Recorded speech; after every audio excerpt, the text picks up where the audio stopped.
Hey, salut tout le monde et bienvenue pour une nouvelle vidéo. Aujourd'hui ce sera une vidéo spéciale, une vidéo dans laquelle je vais vous expliquer comment je fais mes vidéos parce que j'ai reçu un mail d'un certain Benjamin qui me demande comment utiliser mon logiciel de capture. Donc mon logiciel de capture c'est celui-ci, ça s'appelle OBS. Donc là j'ai dû l'ouvrir deux fois, donc je ne sais pas si ça va marcher ou pas. Normalement on devrait voir la webcam mais elle est déjà utilisée sur mon autre écran pour capturer donc ma tête. Donc c'est pour ça qu'ici on voit plus rien. Bon, ça c'est un point, c'est autre chose. Donc voilà, donc mon logiciel de capture se présente comme ceci.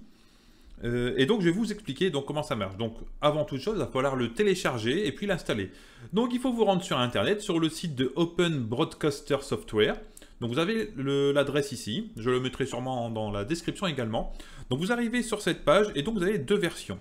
Soit OBS classique, c'est une version que j'utilisais avant, et maintenant ils ont créé OBS Studio. Donc c'est la même, mais en mieux en fait. Hein. Donc je sais pas pourquoi ils ont laissé toujours l'ancienne. Voilà, bon, celle-là, elle est multiplateforme, elle peut aller sur Mac et Linux également.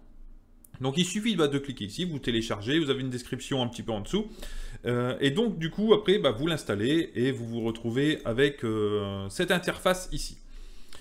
Donc une fois que c'est fait, il va falloir créer une nouvelle scène.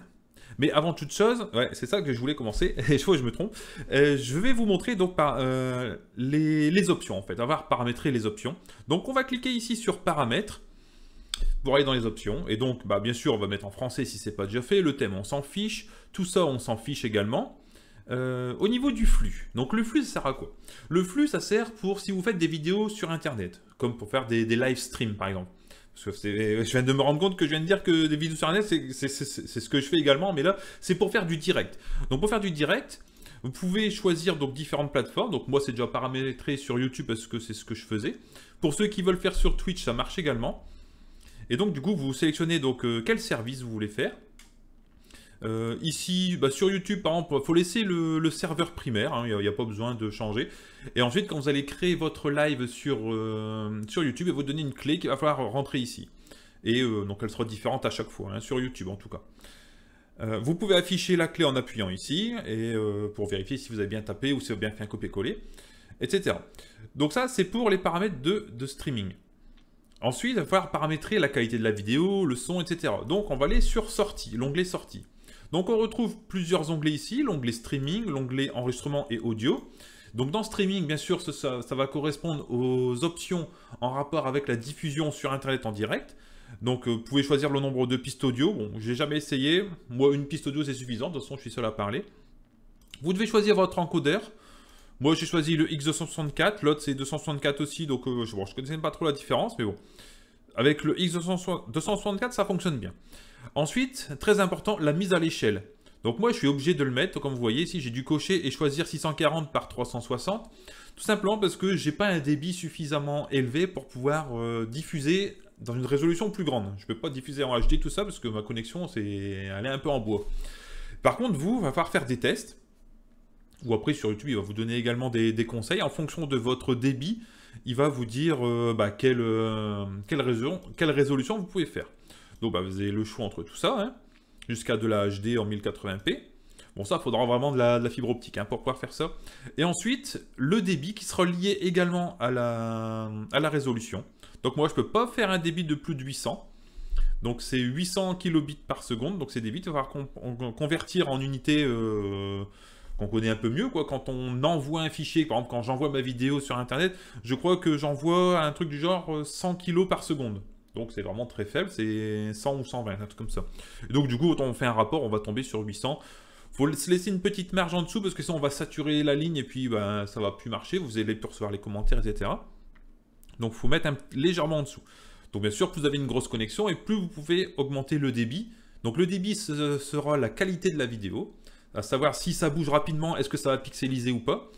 Et puis, donc ce sera lié aussi avec... parce que là, si je peux mettre un 800 kg avec une résolution de 1080p, mais bon, il y aura des pixels gros comme ça, quoi. Hein. Donc c'est pas utile, et inversement. Ensuite, l'intervalle, ça je touche pas. Le CBR, c'est pour un débit constant, donc on laisse le débit constant, on n'a pas besoin de fluctuer, hein, on va laisser tel quel. Et ensuite, au niveau de l'encodage, on laisse les trucs par défaut, very fast, il n'y a pas de raison de changer. Si on met Si on met plus élevé, ça va faire ramer le PC, donc c'est pas le but non plus, parce qu'il faut que ce soit fluide. Et ensuite, ici, on n'a plus rien à toucher. Donc ça, c'est pour les paramètres de streaming. Ensuite, pour les paramètres d'enregistrement, donc là, c'est ce que je suis en train de faire actuellement. Je suis en train de me filmer et d'enregistrer donc sur un fichier. Et ensuite, donc le fichier, je vais voir que soit je le monte, je fais des découpes et tout ça, et je l'envoie sur YouTube, ou je l'envoie directement sur YouTube si ça me convient.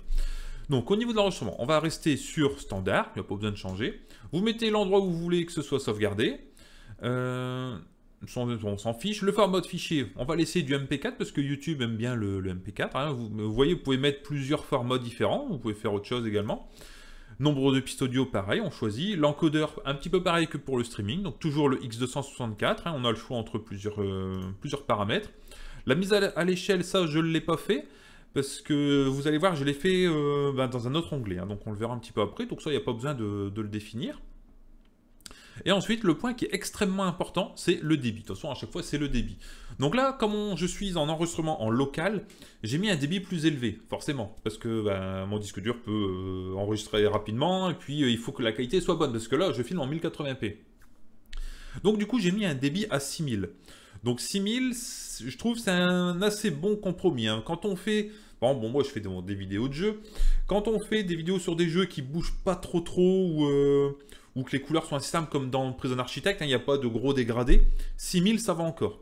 Par contre, pour les jeux d'action, les jeux de tir, les trucs comme ça, va peut-être falloir penser à monter un petit peu. Hein. Donc à la base, je crois que j'étais même à 4000, j'ai monté à 5000, puis maintenant je suis monté à 6000, parce que bon, c'est... Comme je fais un peu moins de Prison Architect, je fais un peu autre chose, je me suis rendu compte que la qualité vidéo n'était pas top. Hein.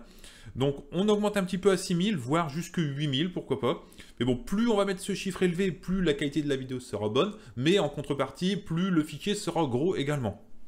Donc après, bon, il faut voir, il faut faire des tests en fait, il faut toujours faire des tests avant. Il faut essayer, et puis voir en fonction de sa vitesse de connexion, voir si on peut se permettre d'envoyer un fichier par exemple qui est 2 fois plus grand que ce que moi, par exemple, j'aurais pu filmer avec un débit à 6000, voir combien de temps ça va vous prendre, etc. Quoi. Bon, il faut faire des compromis. Donc moi, 6000, ça me paraît pas mal. Ensuite, la taille du tampon, on laisse à 2500, il n'y a pas besoin de le changer. Nombre d'images clés, on s'en fiche. Et pareil, le niveau d'encodage, on laisse sur Very Fast, il n'y a pas besoin de mettre plus élevé. Ou peut-être ça, je crois que je l'avais mis, je crois en high, ouais, le profil high pour lui dire qu'on veut que c'est du HD en fait. Hein. Comme ça, il va optimiser ses réglages.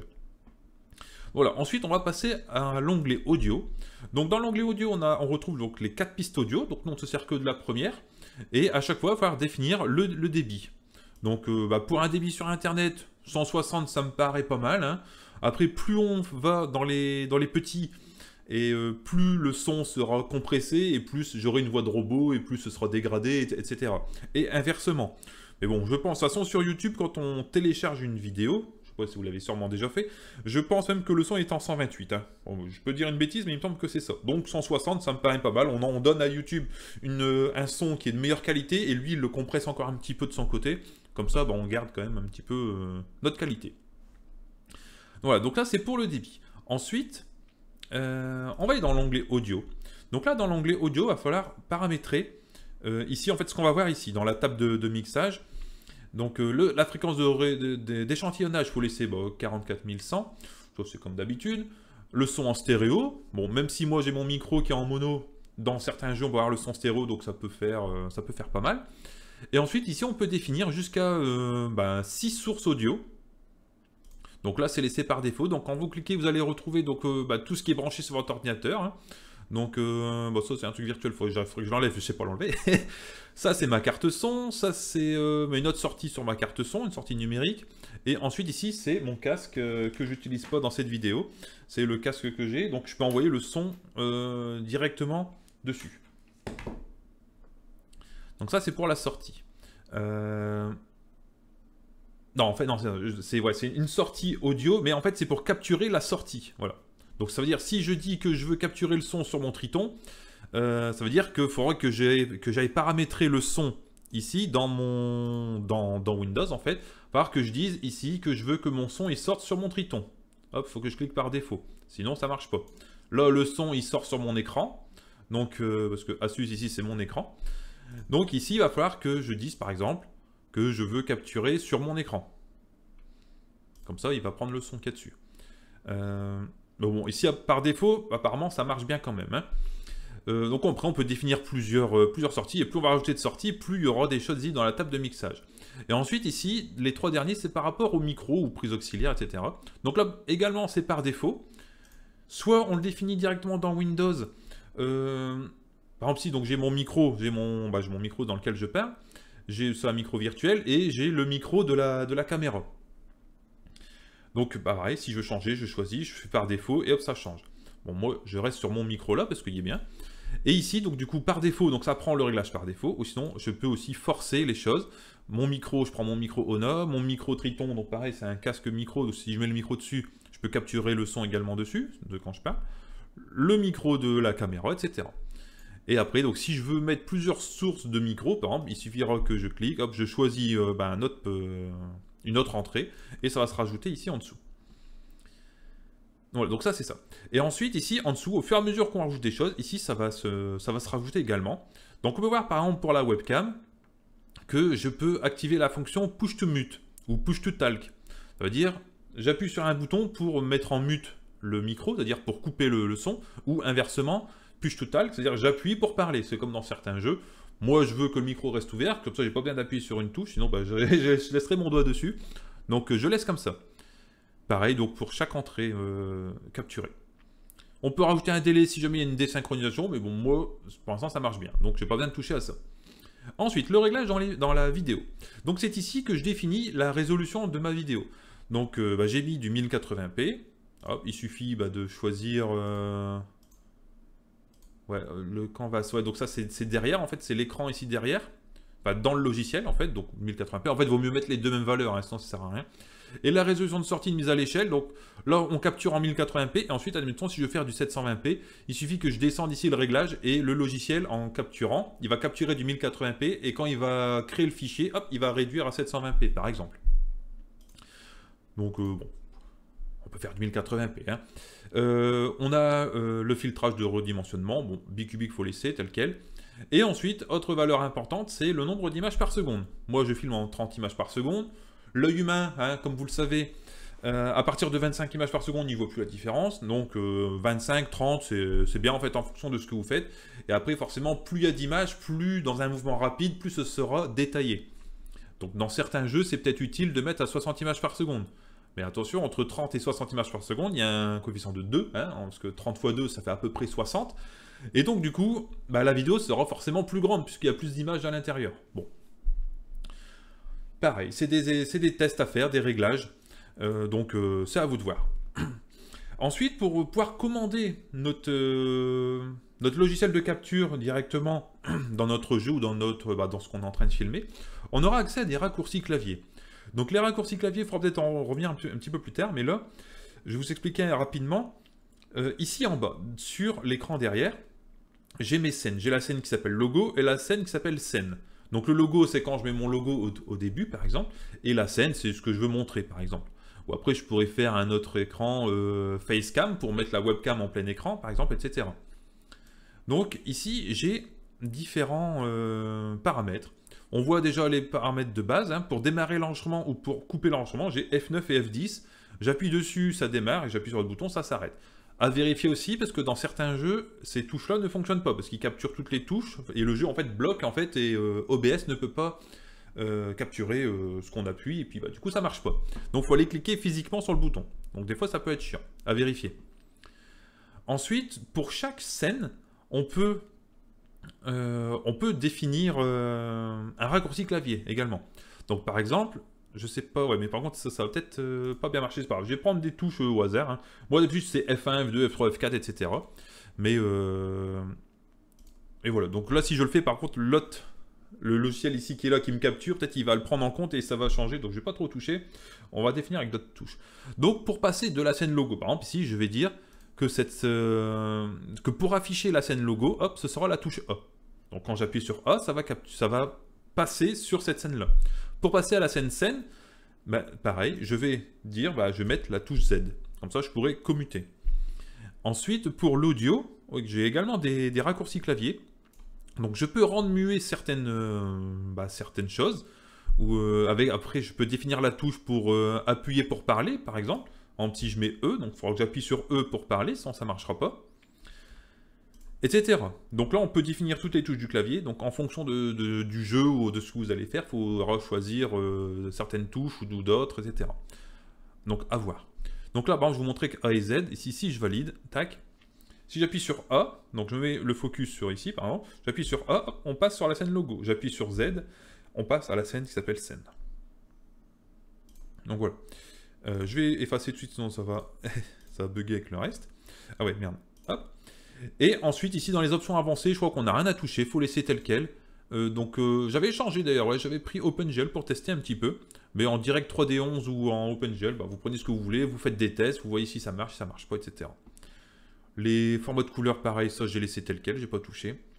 Et ensuite, on est bon. Alors maintenant, on va passer à la scène, en fait. On va créer notre scène. Donc du coup, on va créer une nouvelle scène. Donc il suffit de faire collection de scènes. Et puis, donc là, il y a les scènes que vous avez déjà créées. Donc nous, on va faire nouveau. Donc hop, on va l'appeler par exemple tuto. Je valide. Et on se retrouve avec une scène où il n'y a rien. Donc, en fait, la scène, ici, dans la colonne scène, ce sera en fait tous les plans. Par exemple, comme je vous ai dit tout à l'heure, un coup le logo, un coup ce sera le jeu, ce sera le bureau en entier, ce sera la webcam seule, par exemple, vous faites ce que vous voulez. Donc on a une scène, ici on va par exemple la renommer, donc je fais clic droit dessus, renommer. On va pas l'appeler scène, on va l'appeler par exemple logo, je vais faire comme je fais d'habitude, hop, on va l'appeler logo. Il va falloir que je démarre ici. Donc en fait le logo, avant que je vous montre comment je fais, le logo, c'est le logo du début, en fait, quand il y a mon logo qui tourne, etc. Donc, je veux l'afficher. Pour l'afficher, c'est une vidéo. Donc, il va falloir que je capture une vidéo. Donc, moi, j'utilise VLC. Donc, je vais ici prendre ça. Je vais mettre bvide dedans. Tac. Voilà. Donc là, on a la scène qui se joue. Donc, j'appuie sur pause, par exemple, en plein milieu. Je vais le mettre sur le côté, parce que sinon, on verra pas ce qui se passe. Hein. Ce sera un petit peu chiant. Moi j'ai 2 écrans donc je peux facilement faire ça. Je prends donc mon logo. Ici je clique sur plus. On va créer une capture de fenêtre qu'on va appeler par exemple VLC. Parce qu'on va capturer VLC. Tac.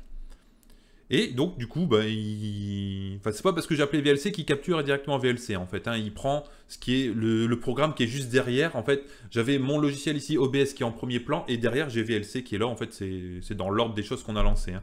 Donc là, il capture VLC. Je peux choisir ce que je veux. Par exemple, le truc du son. Je peux capturer. Qu'est-ce que je peux capturer? Je peux m'auto-capturer aussi. Et nous, on va prendre donc VLC. Est-ce qu'on veut capturer le curseur? C'est-à-dire, est-ce que la souris va se voir? Bah non, puisque c'est un logo. Si on voit que ma souris passe devant, ça va faire con. Donc, on dit qu'on ne veut pas le curseur. Je valide. Et on se retrouve avec ça. Donc, ça capture bien la fenêtre. On voit que ça ne prend pas toute la taille. Donc, c'est un petit problème. Tout simplement parce que ma vidéo, ici, elle est en 1080p. Mais, ce qu'il y a, c'est que l'interface de VLC, elle agrandit un petit peu ma fenêtre. Donc, il va falloir la retailler un petit peu. Donc, ici, dans VLC, je fais clic droit. Je fais filtre et on va rajouter un filtre. Donc je clique sur plus et on va faire un filtre rogné. Parce qu'en fait, le but c'est de couper ce qui est au-dessus, la barre au-dessus, la barre de menu et la barre de commande ici en dessous. Donc rogné, on peut le renommer, on laisse tel quel. Hein. Moi, j'ai pas besoin de changer. Je vais agrandir un peu pour que vous puissiez mieux voir. Tac. Voilà. Et donc, du coup, à gauche, en haut, à droite et en bas, on peut dire un certain nombre de pixels qu'on veut gommer. Donc, nous, à gauche, à droite, on n'a pas besoin. Donc, on va mettre en haut et en bas. Donc, je mets dedans, hop, et je fais coulisser. Là, j'utilise ma roulette de souris. Alors, je sais pas, ça va être sûrement 21, voilà. Et en bas, pareil, on va enlever un petit peu. Tac, on va se mettre au pixel près. Hop, voilà. Donc, 21 et 52, voilà. Je valide. Et donc, en théorie, je dis bien, on devrait se retrouver avec une image normalement qui devrait faire la taille, la bonne taille. Hein. Tac, ici on est bon. Alors par contre, ouais, effectivement, il y a un petit décalage. Mais bon, moi mon contour il est noir, donc ça pose pas de problème. Et sinon, si vous voulez vraiment que ça prenne toute la largeur, il va falloir l'agrandir un petit peu, mais il va falloir recentrer aussi. Bon, après, il faut voir par rapport à la vidéo. Hein. Donc voilà, donc là j'ai ma scène. Et après, si je reprends ici VLC, je le mets ici pour que vous voyez un petit peu ce qui se passe, et je le mets lui là, comme ça vous voyez également ce qui se passe. Tac, si ici je dis en lecture, hop, on voit que ça bouge par exemple. Voilà, donc ça peut capturer. Donc ça fonctionne. Hop, je remets sur le côté. Donc notre première scène est créée, parce que pour le logo, on n'a pas besoin de faire plus. Alors maintenant, on va rajouter une autre scène. Donc je clique sur plus, on rajoute l'autre scène. Par exemple, on va mettre le bureau. On va capturer le bureau, on va s'embêter. On l'appelle bureau, par exemple. Ici, dans les sources, donc là, par défaut, c'est une image noire, forcément. Dans les sources, on va cliquer sur plus, et on veut capturer quoi? On veut capturer le bureau. Donc, on va mettre une capture d'écran. Parce que l'écran, c'est tout, c'est tout le bureau. Capture d'écran. Alors, je crois que si j'appelle bureau, ça ne veut pas, parce que la scène, elle s'appelle déjà bureau. On va essayer. Voilà, déjà utilisé. Donc, on est obligé d'utiliser autre chose. Donc, on va mettre écran. Voilà. Je valide. Et donc, du coup, on capture l'écran. Donc, mon écran principal, moi, j'ai 2 écrans, donc c'est normal qu'il m'en propose 2. Donc, je laisse le premier. Par contre, sur celui-ci, on va capturer le curseur, parce qu'il va falloir que je montre des choses, etc. Donc, je valide. Hop, et voilà. Maintenant, donc, on capture le bureau, donc c'est nickel. Et on peut faire des effets comme ça, c'est rigolo. Donc, on a notre écran. Maintenant, j'aimerais bien mettre une image ou ma tête, par exemple. Donc, je peux cliquer sur, ici, plus. On va rajouter par exemple une capture une périphérique de capture vidéo. Donc, qu'est-ce que c'est? C'est la webcam tout simplement. Donc, je vais l'appeler webcam. Je valide. On choisit la webcam. Donc là, ça n'a pas marché parce que la webcam est déjà utilisée par une autre instance du logiciel. Bon, je vais le faire quand même. On va mettre comme ça. Et après, donc après, ici, on peut faire configurer la vidéo. Donc ça, c'est en fonction de votre webcam. Vous pouvez paramétrer tous les paramètres, hein, voilà. Je clique sur OK. Et puis là, ça marche pas tout simplement parce que elle est déjà utilisée. Donc, il va falloir que je mette autre chose pour vous montrer. Alors, on va mettre quoi? On va mettre une source média. On va mettre un petit logo, ça va être pas mal. Donc, source média, on va mettre logo. Je pourrais pas le mettre parce qu'il est déjà appelé dans scène. Donc, on va mettre social parce que ce sera une image sur les réseaux sociaux, etc. Donc je prends ça, je vais dans YouTube, ici, dans ma chaîne. Attends, qu'est-ce que j'ai fait là? J'ai fait... Ah merde, ça c'est pour rajouter une vidéo. Par exemple, ici on peut même rajouter des bouts de vidéo en fait, hein, des animations, etc. Mais c'est pas ça que je voulais moi. Moi je voulais... Attends, je me suis trompé. Hop. C'était capture d'écran, capture de source média. Non, c'est ça, c'est image. Source média, c'est pour des vidéos. Et image, c'est pour des images. Hein. Donc, image, on va le laisser tel quel, c'est pas grave. On demande... Voilà. Alors, qu'est-ce qu'on va mettre comme image? On va mettre les liens. Réseaux sociaux. Hop. Je le prends. Voilà. Décharger quand elle n'est pas affichée, on s'en fiche. Et voilà. Donc là, j'ai mon image. Bon, elle est trop grande, donc je peux la retailler, bien sûr.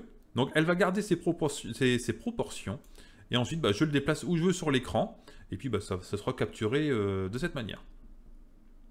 Et donc, pareil, si je veux, par exemple, effacer ça, soit je clique sur le petit œil, comme ça, on ne le voit plus à l'écran, ou je peux le réactiver.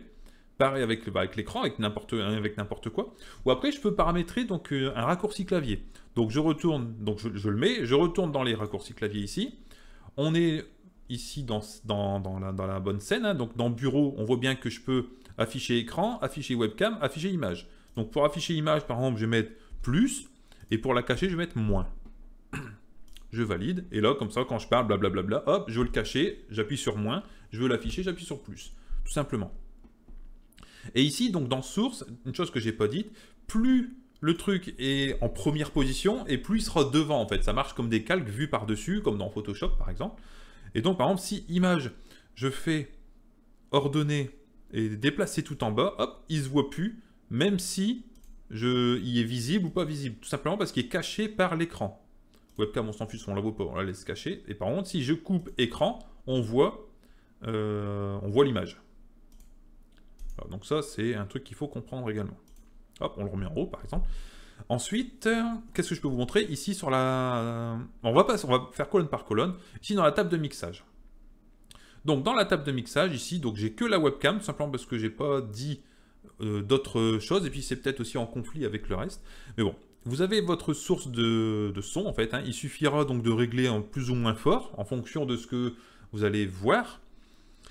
Et quand vous allez parler, le vumètre va bouger. Donc là, je vais essayer quand même de mettre... de rajouter quelque chose. Voilà, donc là, comme j'ai créé une nouvelle scène, il va falloir que je dise ce que je veux. Donc on va mettre les trucs par défaut, hop, par défaut, par défaut. Et donc du coup ça rajoute. On voit quand je parle, j'ai le son ici qui augmente. Donc c'est normal. Après on peut également ajouter des filtres.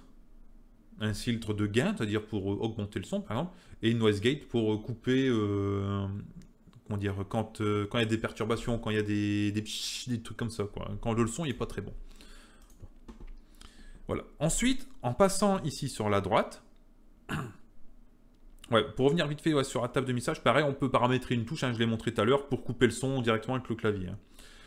Quand on passe ici sur le côté, donc on a... donc ça c'est nouveau, c'est dans la dernière version.